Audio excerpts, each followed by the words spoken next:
أعوذ بالله من الشيطان الرجيم بسم الله الرحمن الرحيم السلام عليكم ورحمة الله تعالى وبركاته. Welcome to our first live on relationships with our relationship coach Yas Guru and Yasmin Al-Hadi. For those of you who have been following our page, inshallah we're going to go ahead and get started with the session today. Once she joins us, I'm going to go ahead and point out a few things about today's session.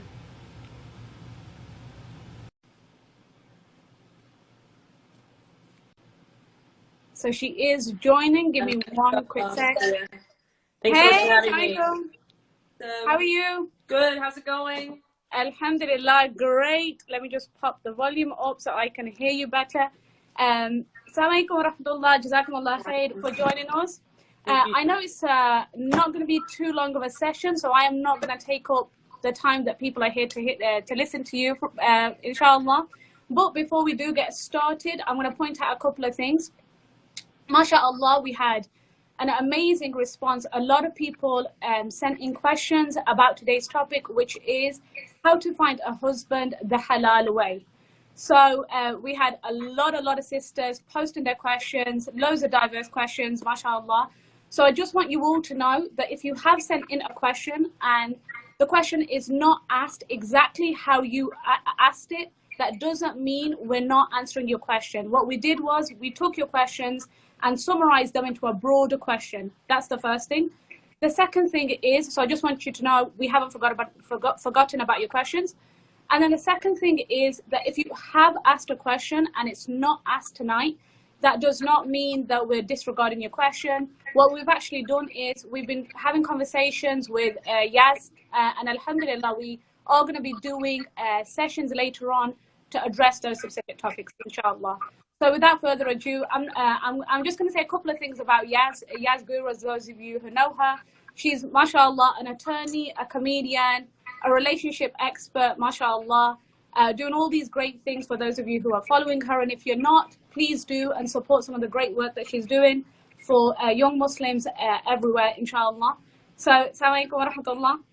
Walaikum assalam. It's an honor to be here. Really nice to sit with you. You are our ustada. You are our chaplain, Sophia, so I'm very happy to be here with you. Alhamdulillah, it's great to have you. Thank you so much for being here with us. I'm going to go ahead and get started with our questions. Sure. So the first question that we had is, and this is something that a lot of sisters have been asking, and I just kind of, summarize it up. The question is, in summary, how do I make the process of finding someone easier?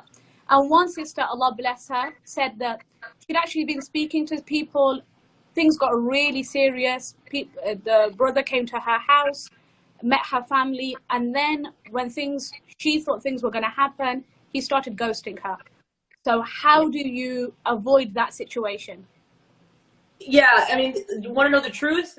We don't avoid those situations. We go with the flow. So when we ask always, how do we make things easier? God makes things easier. And what we do is we mitigate our risk by doing everything that we possibly can do with God and going with the flow and being like water and being in acceptance, and also doing the additional things that we can do to be in alignment with what the world wants for us, be in alignment and acceptance for what, the universe sends us. So think about a guy who came and met your parents. He's down for the count. They're about to, do a kitab, or maybe they read the Fatiha or something, and then he just jets. Think about what would happen if you were pregnant and he jetted. Think about what would happen if your mom is sick and he jets. So just understand that somebody who has that kind of behavior where they can't deal and they shut down, trust me, it is a gift given to you by the universe if they exit your life. It hurts like hell. It doesn't change the fact that it hurts. But what I will say is that there is no real way to predict ghosting behavior, except for the fact that the person, when they're with you, they keep their word. So as much as people can be in their word, that includes yourself as well. So the more that you can keep to your oath and to your word, not only will your trust increase in the other person in the relationship, but your own confidence will increase. Your confidence will increase in yourself because you do what you say. This is very prophetic. What I'm saying is actually very, very heavy. It's not to say things, to throw away things. Like our culture sometimes pushes us to, oh, just say this, and oh yeah, I'll do that, oh, I'll make dua for you, and you don't make dua for the person. That's not what I'm talking about. I'm talking about a completely different way of being, where you walk through this earth by the things that you say and the things that you do line up perfectly. And that is what is prophetic character. That is why the Prophet, his entire character was known to be trustworthy before he ever was received the message, because what he said he did, what was in his trust he kept. What he said, if he said he was going to be somewhere at a certain time, he showed up that place at a certain time. So if you're talking to somebody and they're telling you, oh, I'll see you here and I'll buy this ticket, I'm going to see you next week, and yeah, I'll call you, and they just ghost, or they go, oh, I'm so sorry, this came up and that came up, and it happens once, and it happens twice, and it happens a third time. Just, I want you to know, oftentimes people are showing you their character, you don't want to pay attention, because right, you projected onto them something that you want. So that's what I'll say about that. That is 100% a bullet, 100% dodged, but it doesn't change the fact that it hurts. When we're vulnerable, when we're open with people, we get hurt. That's a part of the process. That's the part of the power of vulnerability, for example, that Brene Brown talks about, in all of her writings and all of her talks. A part of vulnerability is going to a place where your heart is open. You are walking around with your heart open. And yeah, that means it's exposed, but it also means that it's open to experience all the beautiful things. So put that out there. Have good opinion of your Lord. Have good opinion of the things that are happening in your life.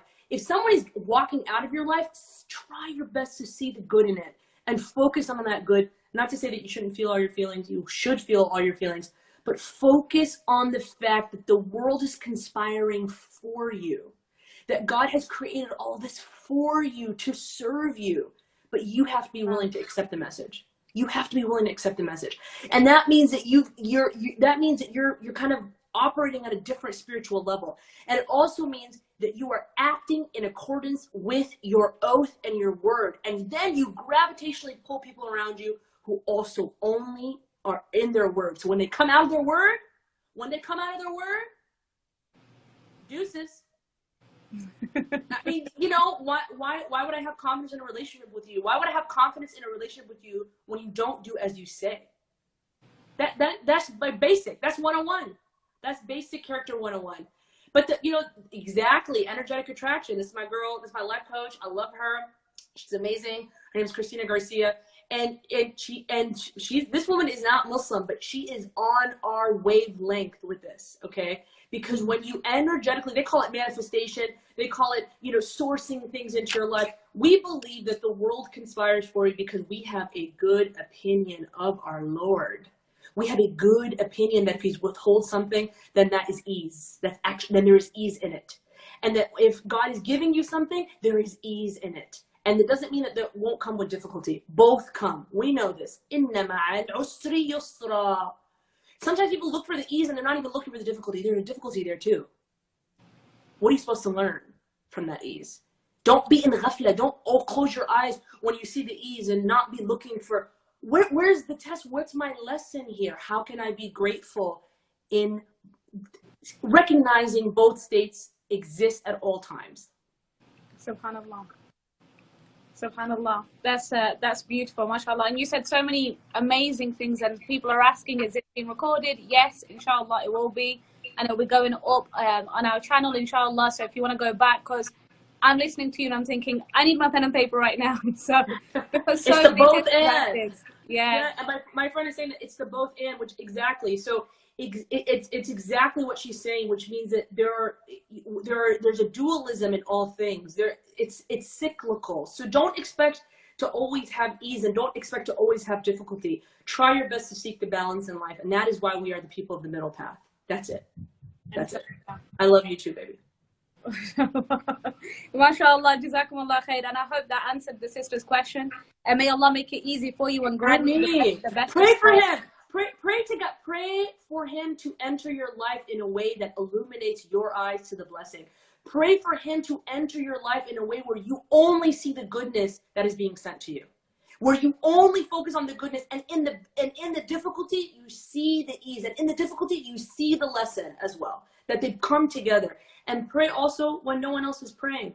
What are we doing? How do we make facilitation for ourselves? we come in full alignment with what God wants for us. And how do we do that? We get real close to that message. And how do we do that? We get real quiet when we ask, because not a lot of people are asking at that time, because that's a devotional act, because that devotional practice shows that you care. So if you're not waking up in the middle of the night to pray, make it a practice. Make it a practice. MashaAllah. That's beautiful. MashaAllah. Jazakumullah khair for that. So the next question is very similar, but it's different in the sense that this sister, she was asking that, so she was talking to somebody on a dating app. Yes. And while she was talking to somebody, she said she disclosed a lot of personal details because she thought things were going to get to that stage where, you know, she was going to marry this guy. And Absolutely. she said that she can't see any sign of commitment. So how does she figure out, is he just flirting with me or is he actually looking to get married?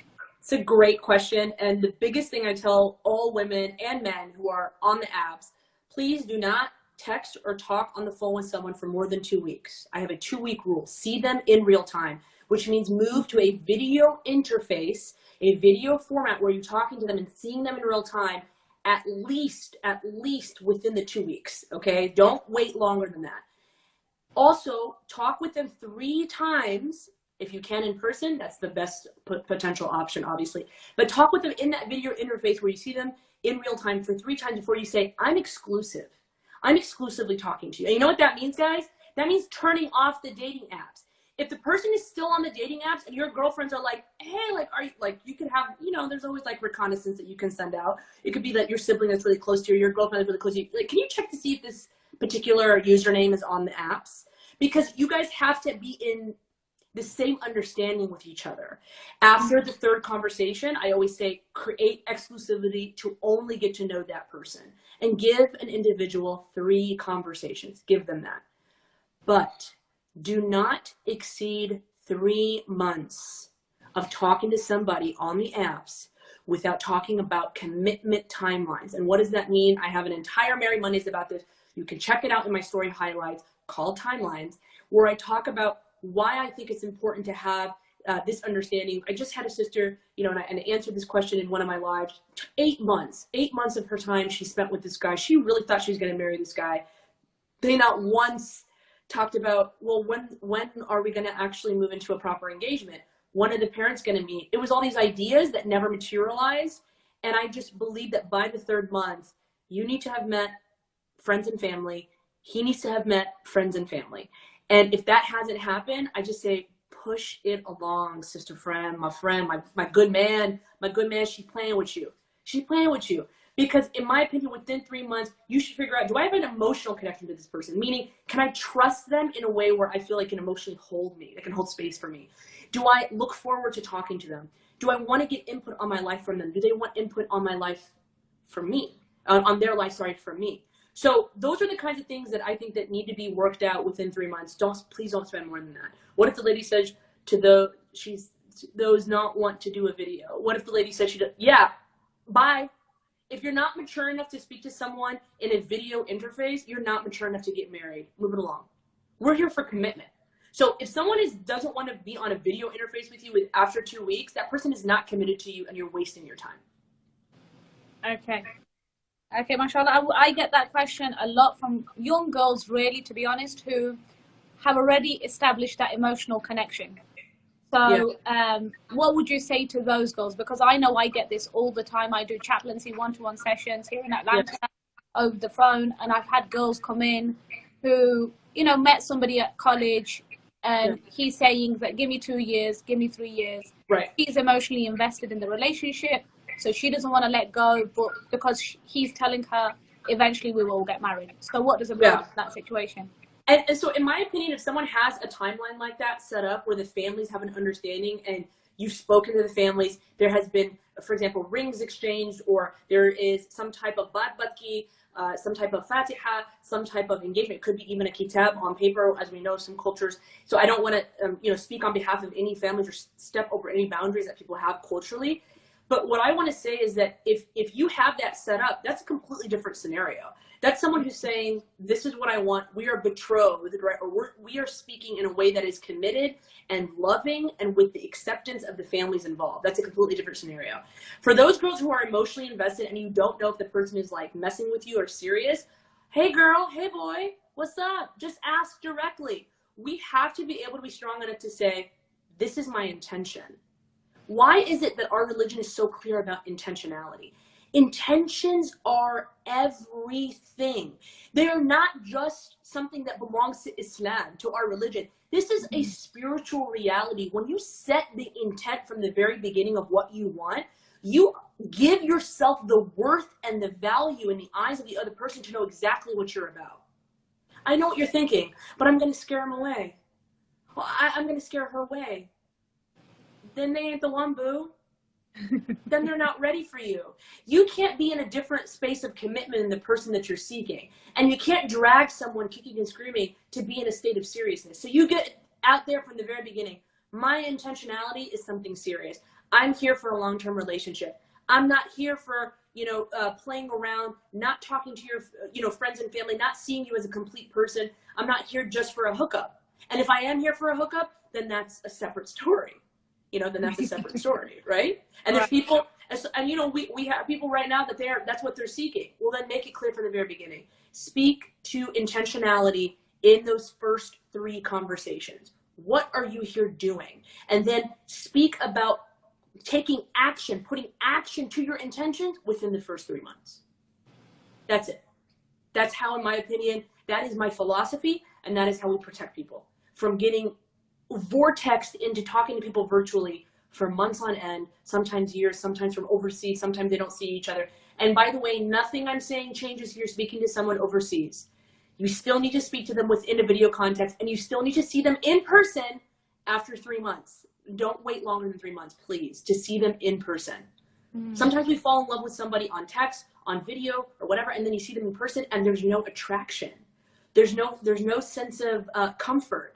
There's a lack of safety. There is a feeling that maybe you were kind of duped, like there's some filters going on on the virtual world, or you know what I mean? And let's clear that all up, shall we? Yeah. Stop wasting your time and other people's time. It's really precious. Your time is super precious, and act that way. Act with intentionality, and the world will give you what you intend. What you seek is seeking you. Don't forget that. Wow, beautiful. I love that. MashaAllah. I'm going to go ahead and go on to the next question. And I know that before I got married, this was a big one for me because I was constantly being told I was too picky. So the sister hit the nail on the head, I think, and I think a lot of sisters ask this question, is to what degree should I compromise on what I have on my wish list? So it's all about what a wish list is based on. So if you're, I always find this is so funny to me, like, the folks who have the longest list, both men and women, this is not just a woman thing, it's not just a man thing. The ones who have the longest wish list have never met Santa. Do you know what I'm saying? Like, the ones who have the longest, like, Christmas list have never actually been in a relationship. They've never had anything real materialize. They haven't, it's all just like, these are my illusions and fantasies and this and that. And they're living in a world that doesn't really exist. It exists in their mind, it exists in a place in their heart where it's really ready, it's like ripe for disappointment. When you set certain expectations, when you have zero experience, you are premeditating disappointment. Okay?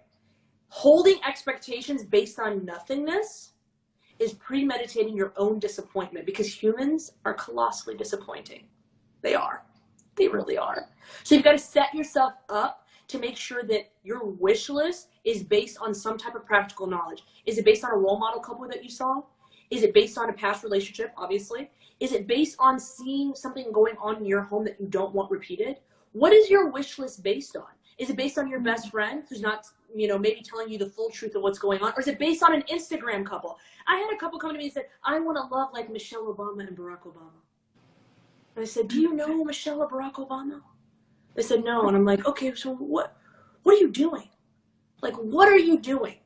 Do we have a video camera inside their home? I mean, I heard Michelle Obama get on a talk show saying that she went to marriage therapy with Barack, and people they couldn't believe that she was admitting that they went to marriage therapy, and she was like ready. She was so ready to light Obama up. Okay, she was ready to light her husband up, and she's like, for the first time in therapy, I realized I'm the problem too. Like, I was taking him there so that the therapist could tell Barack how to act, and then suddenly I was being served too. And so you have to understand that marriage, that sacred union, is always going to have wake-up calls. It's always going to have compromises. It's always going to have hiccups. It's the more that you base your wish list on reality, the better. And I would just simply say too that I have a whole Merry Mondays, it's in my highlights, called Important, about this, about what I think are the most important qualities to find in somebody. At the very top is kind and respectful speech, somebody who's fulfilled in their life, somebody who actually, does what they say, that they're in their word. They're not looking for you to complete them. They've completed themselves. They understand God's love. There are people who actually align with your core values. And if you want to learn more about core values, because we don't have a lot of time here, please go to my story highlights called Core Values for some homework about what to do to get aligning core values. So your wish list has to make sense, and seek the people of wisdom around you that you respect to get that sense. Absolutely. I'm going to ask this as maybe the last question. We'll see how we are for time. But we have a question, and this is, again, another brilliant question, mashallah. This sister said she was previously married. And although she did see red flags, she was told by friends and family that knew him that, he was a great person. So she said that once they actually got married, she realized that, he's not as great as people told her he was. So now she's saying that she is now divorced and looking to remarry. So how should she approach not being fooled again, as she put it? It's amazing. She saw the red flag. She said that in her question. Your intuition is really strong, ladies. Super strong.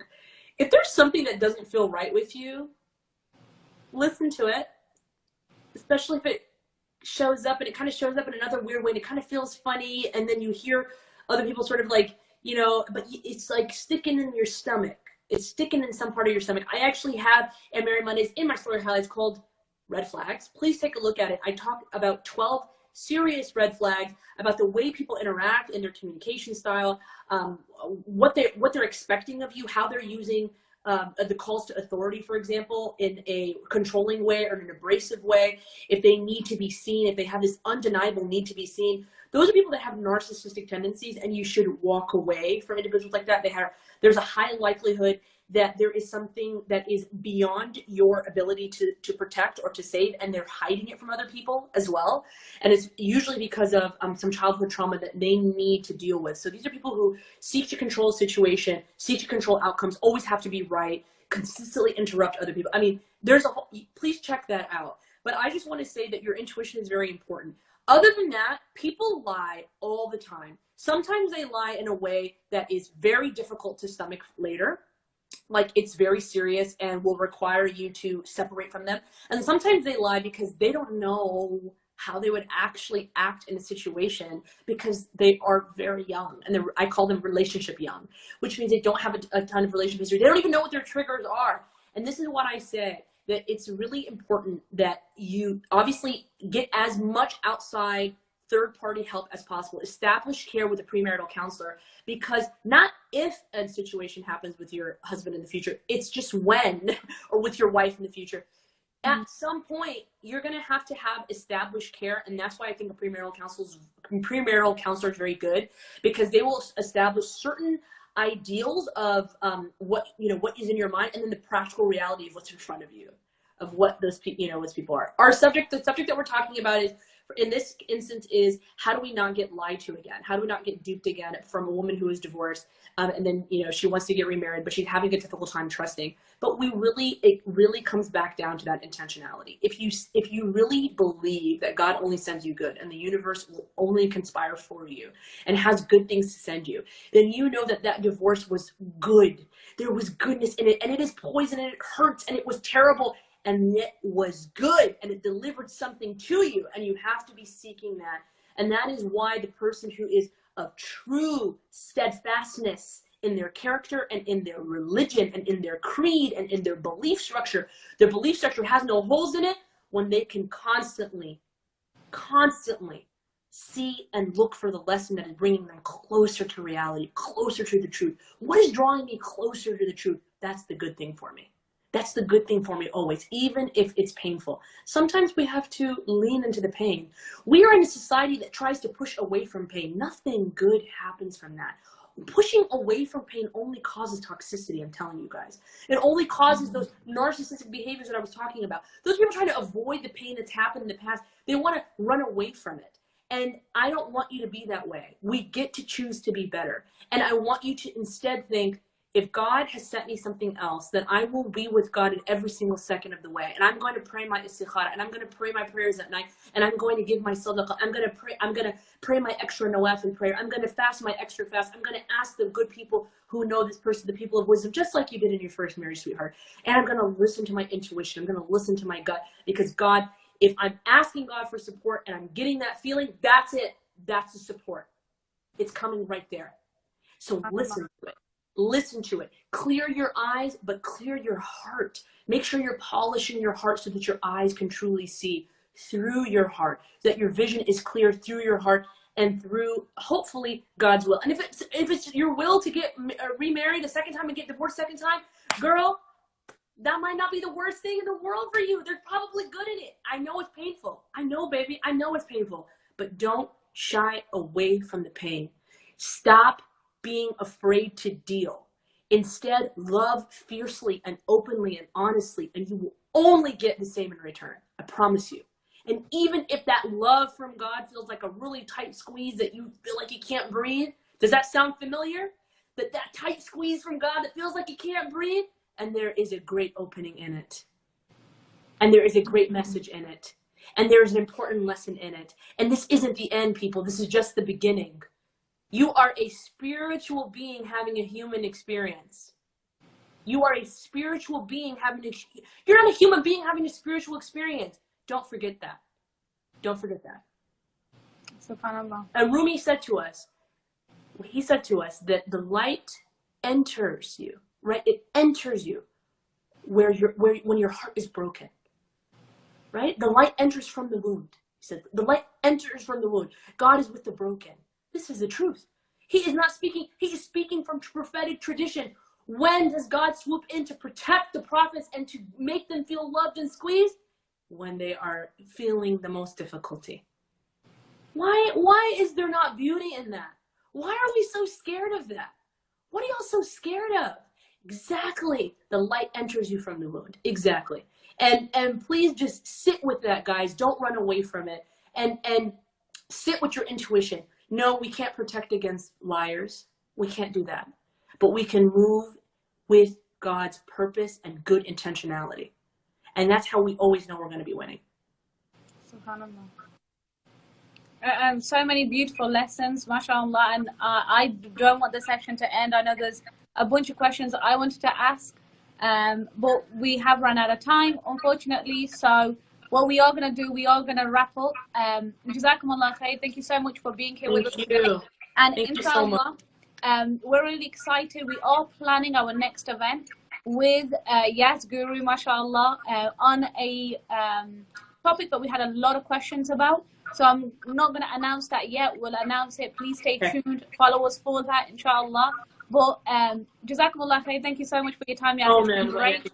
Mashallah, everyone's been loving it, and we will be saving it and putting it on our page. I'm very honored to be here, and just to read some of the comments are really beautiful. Engage with this and sit with it for a little bit. You know, sit with what I'm saying for a little bit, because what I'm saying isn't easy to sometimes pick up from first blush. It sometimes takes pain to also for this to land with people. Sometimes you have to be wounded for this to land with you.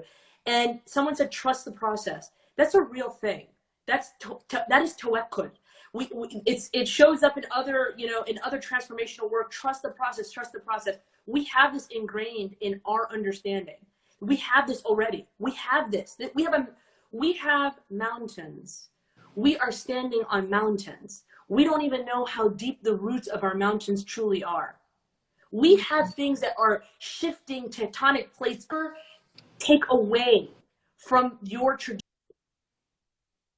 or lack confidence in who you are. Be proud of who you are.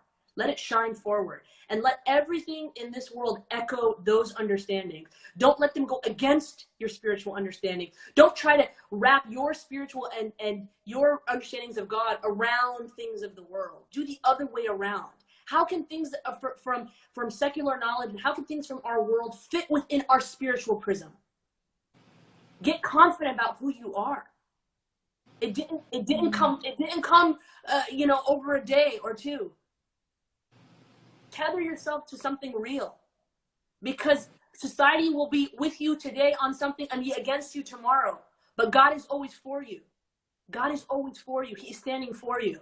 That's my biggest message, really. Because I'm telling you, because I was divorced before I got remarried. People think that my marriage is perfect. It's not. It's a work in progress. Every single day, it's a struggle. And there were things that came out in my marriage, and I'm like, how in the world did this happen to me again? Well, because some of us have to bear things with heavier burdens. Some of us have to carry heavier loads.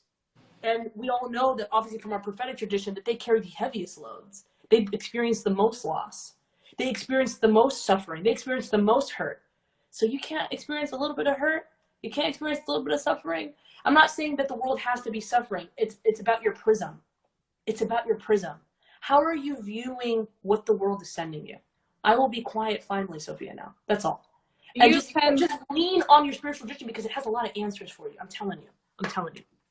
SubhanAllah. I think there's so many beautiful lessons to take away from that. Allah bless you, mashallah. It's been really insightful. And I know that everyone, just to reiterate, the live will be saved. So don't worry, everybody. Inshallah, you can go back and rewatch it as many times as you want, inshallah, and enjoy. So we are going to let you go, mashallah. Yes, ma'am. Thank you so much for your time. Allah bless you, and we look forward to having you back again. We're so excited to have you. And thank you. I love you so much. We appreciate you. All the folks have stayed on, and we hope that it's a source of benefit and light for people, that you don't feel so alone. You're not alone. You were never meant to do this alone. Ameen. Jazakumullah khair. Allah bless you. Allah bless you. Assalamu alaikum. Thank you all so much for tuning in.